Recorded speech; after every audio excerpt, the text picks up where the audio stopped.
Hello, my name is Angela Otsuka and I demonstrate for creativepapercrafts.com. And today we're going to show you the different little hints and tricks for using peg stamps. This is the card we will be creating. The peg stamps come in a kit, and these are all your peg stamps. I'm going to use a pigment ink, which is the Versacolor. Any pigment ink will work for you. And the chalks, these are what we call the decorator colors because they work the best with these inks. As you can see, they're very, very similar. And now to get started. To do the wreath, we're going to take this stamp here, and we're going to use the magenta. All the stamps come with a line. That line, in the case of the leaves, is very important because it is where the stem is. In this case, it's irrelevant, but we always hold our stamps in the same manner so we don't make a mistake. I always put my finger on the top, pointing towards the line, and I pounce rather than go down, because when you do that, the ink will often gather around the outside, and then you'll get an image with a little moon around it. So you continually do this, and that will remove it.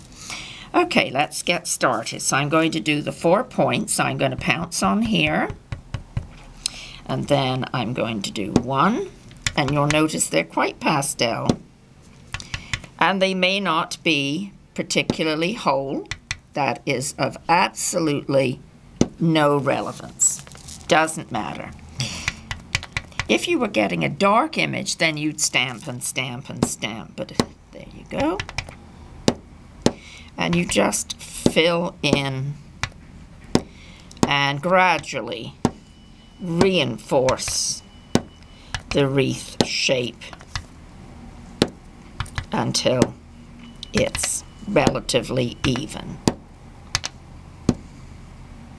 And I think that probably is relatively even. Now we'll put that one down. And as a matter of the colors that I use, I don't use a lot of colors. I use the Atlantic blue, the bamboo green, and the magenta. Those are my basic 3.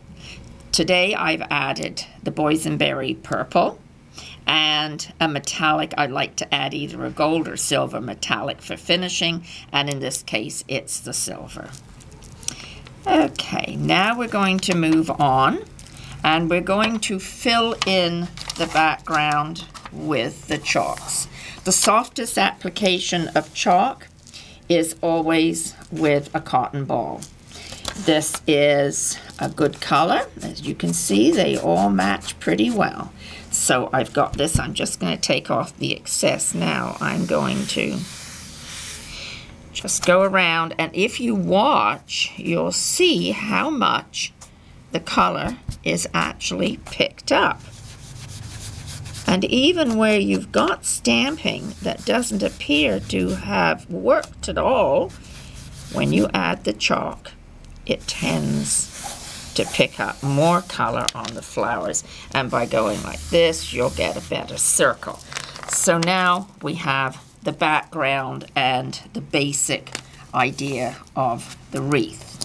I'm leaving these open only because I may use them again. I'm going to the green, and I'm taking my green leaf. Now this is where it's important, and this is the learning curve I'd like you to observe. The flowers are face on, not a problem. The leaves are going to have a stem and they're going to point. So you don't want the stems hanging down in the middle of your wreath or pointing away. So the trick to this is you don't move the stamp in your hand, you move the way that you change the way you apply it. So we're going to pounce. Now I want the stem in the middle of the project. So there will be leaves going out and leaves going in. So we're going to do, and you turn this, you don't turn your stamp. These are not very dark inks, which is fine because this is a soft image, but I will actually make sure I pick up some green with the chalk, and I'll show you how to do that. Now we haven't moved position at all. Now we're going to have the leaves going in to the center. So we've still got our stem. There's our stem. Now we go and we point the line towards the center of the wreath. And that's the trick to getting a wreath that is attached to its base through the center, which is how a wreath is made. It doesn't all hang down. I'm just going to leave it at that and put this one down here. And now I'm going to go in for an appropriate green, and I want just a narrow bit. And I'm going to pounce on the leaves. If I go around, I will be adding color to all of the flowers. And of course, when you do that, you don't have pink, you don't have green, but you do have mud. And you don't want to do that. So this is just like I ink the stamps. This is a pounce. And you see how it picks up. It's magic. It's simply magic. And pigment inks will do this for you because in effect they are still moist. They are not dried solid, so you can attach the color. And there we go. So that's our basic. Now we're going to embellish a little further, and we're going to add the Atlantic blue, which is a nice neutral color, but it goes well. And we're going to add the same flowers in miniature. Just for continuity, we hold like this. If you are able to hold this ink pad, it's a better idea because they do tend to pop around when you're not holding them. Now I'm going to use that. And you can see that I've taken that ink off the side of my stamp, which would stand a chance of doing this. I'm going to ink really deep, which you should not do. You see how your peg is going down into. That's why you only pounce. Now I'm going to have a lot of ink around here. So I'm going to stamp it here. And you'll see a little bit there. And I'll take off. And there's quite a bit of ink on the outside. So if you stamped like that, you would actually have got the ink on the edges of the image. Okay, we'll just always keeping an eye on the round. In other words, if it doesn't seem like it's keeping its shape, then add a couple of flowers. So you see, the other result is when you keep stamping that it fills in.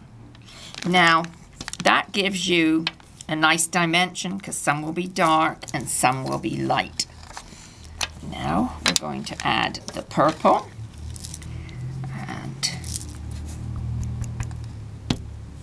And because they're deeper, you see how deep the color is, we're going to give them 2 pounces each imprint because one will be darker than the other. And it will give you a sense of filling in the background. And that's good. Finish that off. And because they're pigment, I can quite easily clean them later. There we go. Put that away. Now the metallic. This is a new metallic. These are the Encore metallics. Of all the metallics that are made, I personally think that these are the best. So I've got a stem on here. I'm going to pounce lightly. And you see these are very, very juicy, so I have to be careful when I do them that I don't smear them. And now we're going to go from the outside in, not moving the line on the stamp. And you'll see that we can pretty much see the stem of this. Well, I'm going to finish with some small green leaves that in effect will cover